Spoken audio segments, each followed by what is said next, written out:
warahmatullahi wabarakatuh. Hello students, how are you today? I hope you are in a very good condition today. Alright, today we're gonna learn about narrative text. Do you know what is narrative text? And have you ever heard what is narrative text itself? Nah, mungkin beberapa dari kalian sudah pernah membahas ataupun mempelajari apa sih itu narrative text? One question for you. Are you fond of reading? Ada yang suka membaca tidak? Mungkin dari kalian suka membaca yang namanya dongeng atau cerita-cerita fiktif belaka. Nah, si dongeng dan si cerita fiktif belaka ini termasuk ke dalam bagian dari narrative text. Untuk lebih lanjutnya, I am as your teacher here will teach you what is narrative text detailed. Jadi, kita akan membahas naratif secara detail. Yuk, kita lihat apa sih itu narrative text secara utuh. Let's find it out with me. Now, it's time to explain about narrative text. Sebelum kita mengetahui lebih lanjut apa sih itu narrative text, ada baiknya kita untuk mengetahui kompetensi dasar dan pembelajaran narrative text. Untuk yang pertama di bidang pengetahuan, yaitu membedakan fungsi sosial, struktur teks, dan unsur kebahasaan, beberapa teks naratif lisan dan tulis dengan memberi dan meminta informasi terkait cerita pendek sesuai dengan konteks penggunaannya. Lalu untuk kompetensi dasar, di bidang keterampilan yaitu menangkap makna secara kontekstual terkait dengan fungsi sosial, struktur teks, dan unsur kebahasaan teks naratif, lisan dan tulis terkait cerita.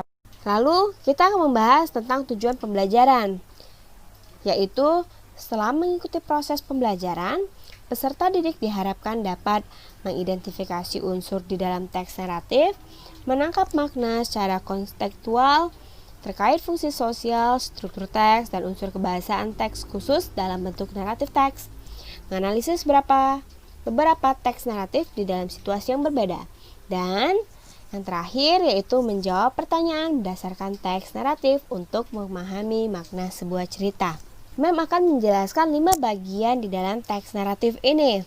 So, for the first time, I'm going to explain about the definitions. Jadi kita akan membahas tentang definisi dulu ya untuk pertama kali. And the second one, I'll explain about the purpose of the narrative text. Jadi, di setiap teks pasti punya tujuan. Lah, yang ketiga, the third is about generic structure. The fourth is about language features. And the last, I'm going to give you the example. So we come to the first one. That is about definitions of narrative text. Jadi, setelah dirangkum, apa sih itu narrative text? Narrative text is an imaginary story to entertain people. Jadi di dalam bahasa Indonesia, narrative text atau bisa disebut dengan teks narasi adalah cerita imajinasi yang bertujuan menghibur orang. Jadi, sudah kita tahu ya, naratif hanyalah sebuah imajinatif atau cerita fiktif yang dibuat dengan bertujuan untuk menghibur si pembaca. Tujuan dari pembelajaran naratif teks ini yaitu to entertain or to amuse the readers or the listeners about a story, atau untuk menghibur si pembaca atau pendengar tentang cerita yang diberikan atau cerita yang disajikan kepada si pembaca atau pendengar. Untuk yang selanjutnya, for the next one, I'm going to tell you about the types of narrative. Jadi, tadi di awal, Mem menyebutkan jika kalian suka membaca dongeng atau cerita fiktif, nah, itu termasuk dari kategori narrative text.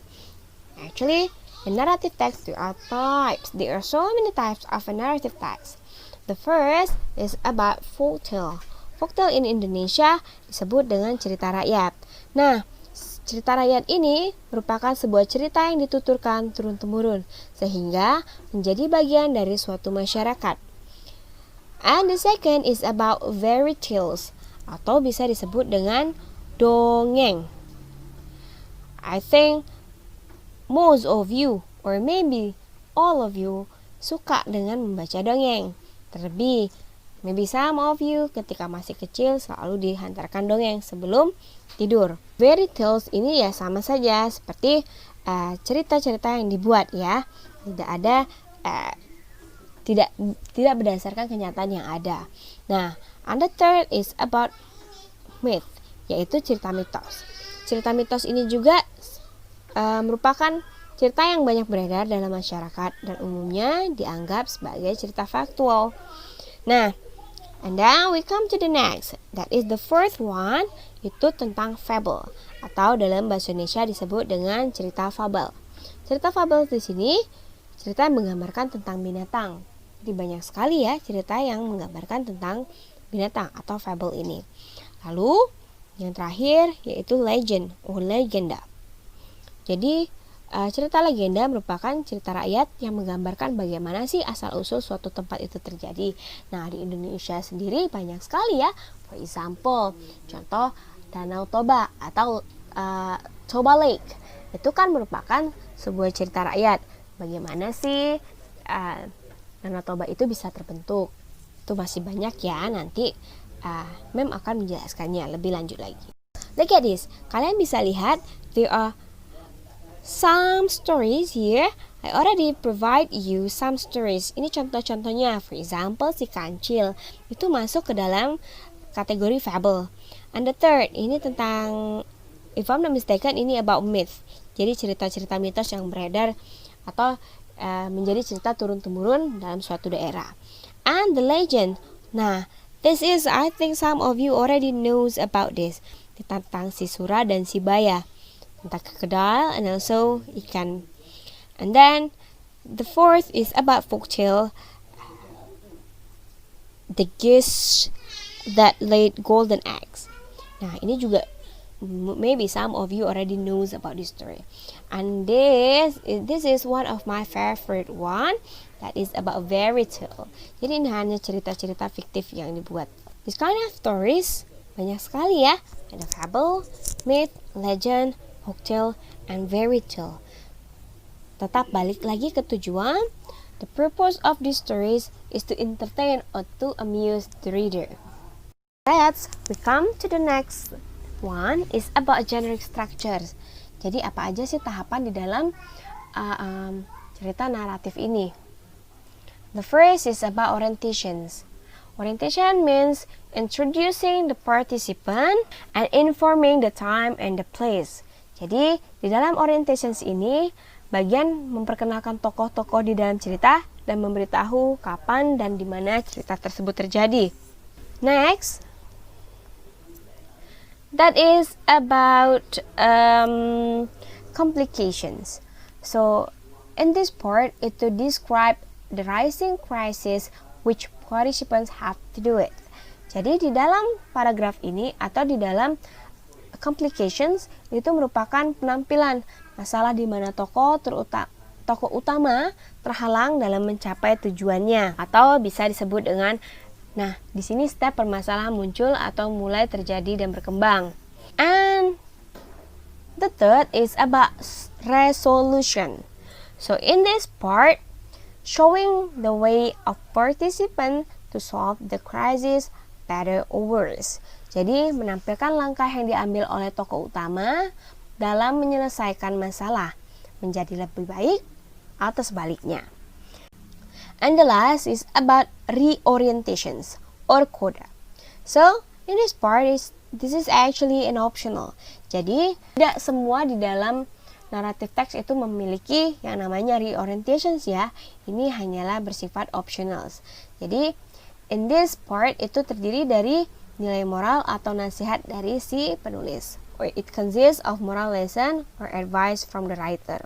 Jadi ingat ada 4 bagian di dalam generic structures, yaitu orientations, complications, resolutions, dan reorientation. But in reorientations, it kinds of optional, hanya sebagai pilihan.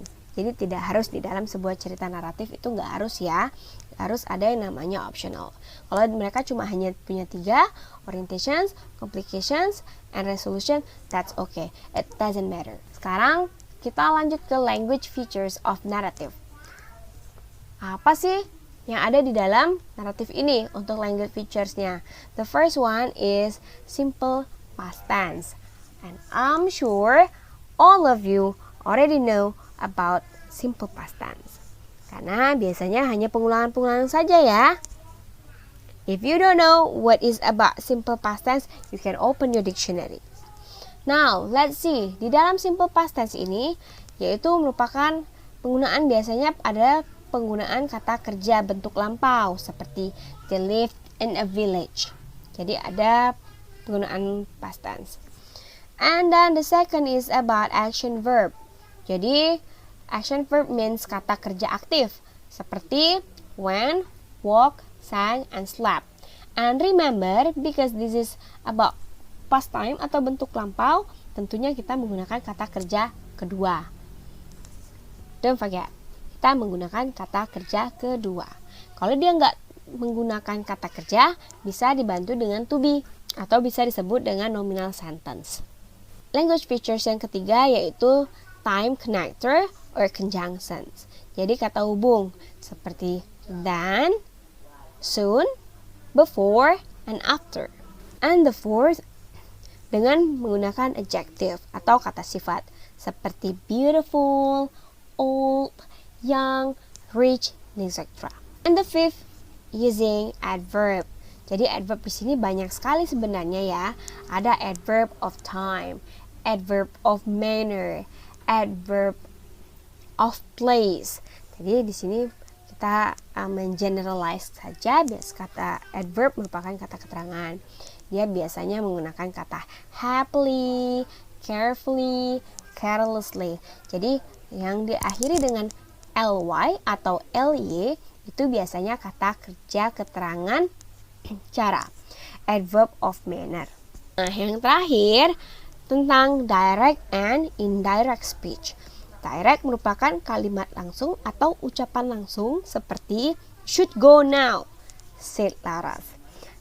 Lalu for indirect speech yaitu merupakan ucapan tidak langsung seperti the old woman said she didn't find the house.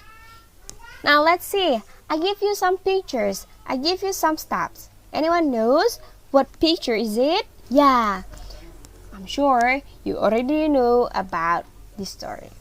This story is really popular anyway. Let's see. There is a beautiful woman, and this is a mom, and there are two girls, and the prince, and this is the same one like the number one, and she meets a godmother. And finally, let's see. Anyone knows? Can you guess? What is this? Now we come to the example of a narrative text that is about Cinderella story. Now we're gonna see apa aja sih yang ada di dalam Cinderella ini. Apa aja sih genre structures-nya. Look at this. In the first paragraph itu namanya orientations. And I already told you orientation itu apa aja. Ada tokoh, tempat, dan waktu. Nah, memang sudah menggarisbawahi kalimat yang mengindikasikan bahwa dia ini orientation loh. Nah, kalian bisa baca sendiri ya. Once upon a time, there lived a girl named Cinderella. She lived with her stepmother and two stepsisters. Nah, and we come to the second paragraph that is about complication. Complication means where the problem comes up. Jadi di mana sebuah masalah itu datang ya. Di sini bisa dilihat Cinderella wanted to go to the ball but her stepmother asked her to stay at home and do the housework. Nah, dari situlah masalahnya timbul. Itu bisa sampai ke paragraf keempat yang dari mulai at the ball sampai with the sleeper. Now we come to the resolutions. Resolutions itu berisi tentang bagaimana cerita itu berakhir, cerita indah atau sedih, happy or sad. Look at this, I already provide you itu start from kalimatnya start from in the end, the king's shoulder, let Cinderella try on the sleeper. She stuck out her foot and the package slipped the sleeper on. It fit perfectly. Nah, disitulah mulai adanya resolutionsnya ya, bisa kelihatan solving problemsnya. And finally, she was driven to the place. The prince was overjoyed to see her again. They were married and lived happily ever after. Yeay. Nah, itu resolution dari Cinderella story.